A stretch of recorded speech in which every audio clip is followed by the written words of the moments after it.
వీధిలో పోయేవాళ్ళనని ఏం ప్రయోజనం? అయినా నాకెందుకులే. దానికి తెలిసిందంటే మా భార్యాభర్తల మధ్య గొడవ పెట్టాలని చూస్తున్నారా అని అంతంత నోరేసుకుని నా మీద పడిపోతుంది.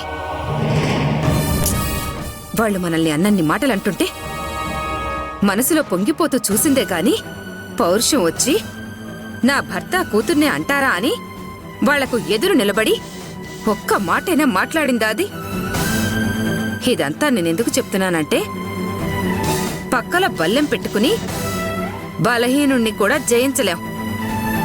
నీ పెళ్ళం ఈ ఇంట్లో ఉన్నంత వరకు మనం ఏం చేసినా ఎన్ని ప్లాన్స్ వేసినా ఇలాగే అవమానంతో తిరిగి రావాల్సొస్తుంది. ఇక నువ్వేం చేస్తావో నీ ఇష్టం.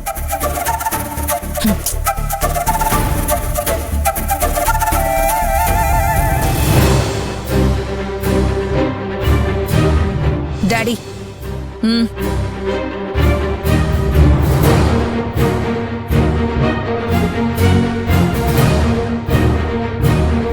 ఏయ్ ఆగవే.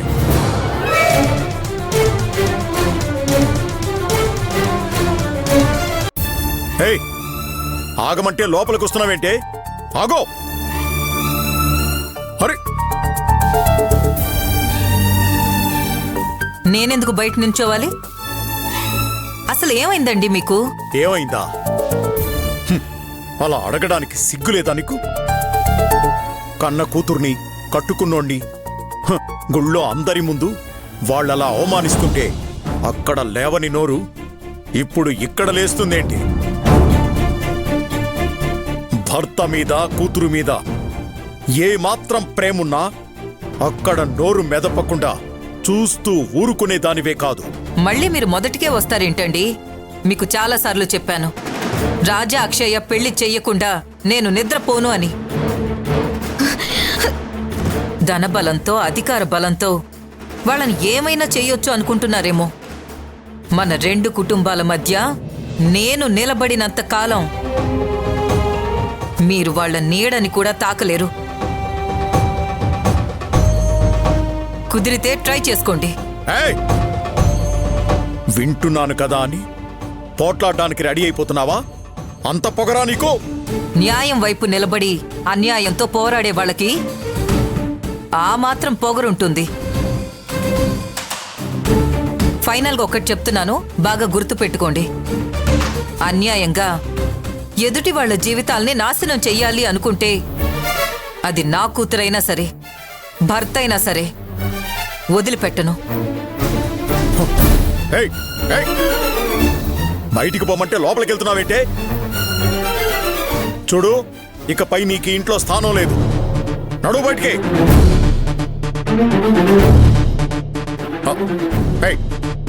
బయటికి పోమంటే ఆ చూపెట్టే.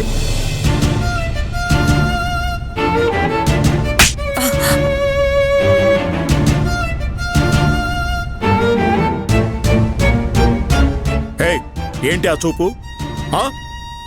నిన్ను కొట్టలేననుకుంటున్నావా? నేను అలా ఎందుకు అనుకుంటానండి?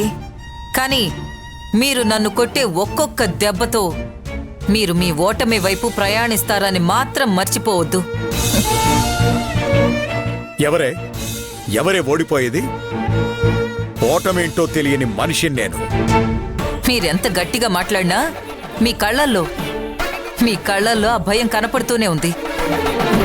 రాజాకి అక్షయ్కి పెళ్లి జరిగితే మీకొచ్చే నష్టమేంటో నాకు అర్థం కావడం లేదు. దీని మాటలు విని అనవసరంగా రాజాతో గొడవ పెట్టుకుని మీ గౌరవాన్ని మీరే పోగొట్టుకోకండి.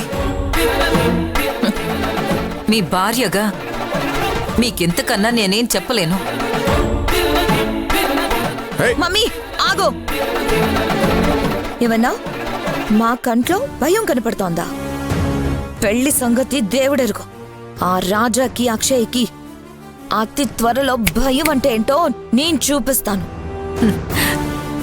ఎందుకన్నావు? మురిగే కుక్క కరవదు అని ఒక సామెత గుర్తొచ్చిందిలే.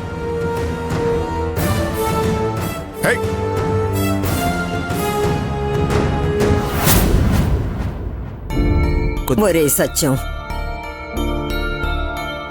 ఆ మోహన్ కొంచెం కూడా ఆలోచించకుండా ఎందుకు ఇలా చేస్తున్నాడో అర్థం కావడం లేదురా.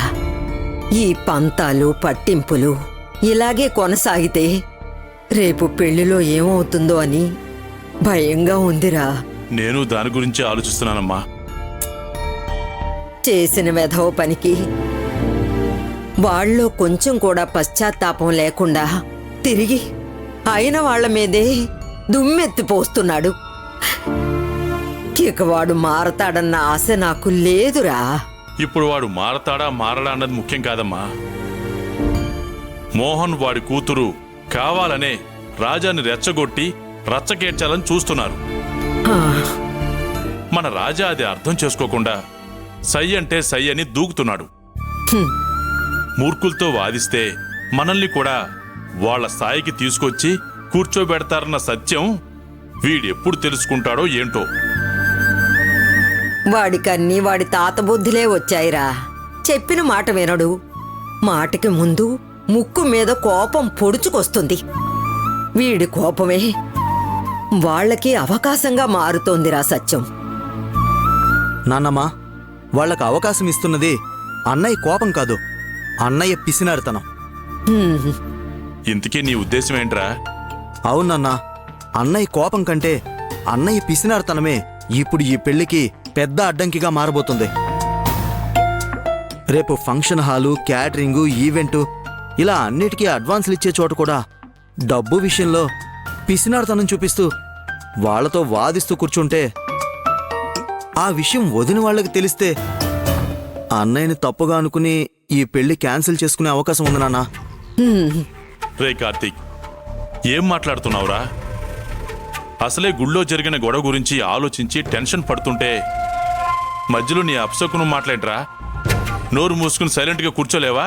నాన్నా, చిన్నన్నయ్య మీద ఎందుకు కోపడుతున్నావు? పెద్దన్నయ్య ప్రవర్తిస్తున్న తీరు చూస్తుంటే చిన్నన్నయ్య చెప్పిన దాంట్లో తప్పే ఉంది. నువ్వు కూడా అలా మాట్లాడతావేంటమ్మా? ఇలా అంటున్నానని తప్పుగా అనుకోకు నాన్నా. అన్నయ్యకి బయట పిసినారి రాజా అని పేరుంది. ఆ పేరు అన్నయ్యకి శాపంగా మారి ఈ పెళ్లికి అడ్డుగోడగా నిలుస్తుందేమో అని నాకు అనిపిస్తోంది. ముందు దాని గురించి ఆలోచించు నాన్నా.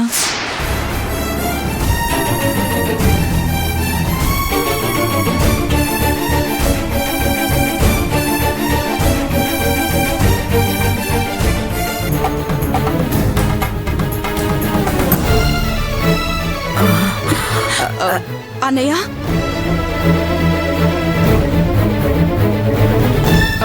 అన్నయ్య,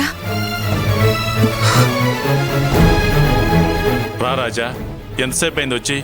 మీ పెద్ద కూతురు పెద్ద పెద్ద మాటలు మాట్లాడుతోంది కదా, అప్పుడే వచ్చాను. అన్నయ్య, ఆగు. అన్నయ్య అంట అన్నయ్య. 2 నిమిషాల క్రితం ఆ గౌరవం ఏమైంది? అది కాదన్నయ్య. మాట్లాడుకో. ఒరే సత్యం, రే నాన్న, నీ చెల్లెలు నీ గురించి ఏమి అనలేదురా. మేం మోహన్ రామ్ గురించి మాట్లాడుకుంటూ ఉన్నాం.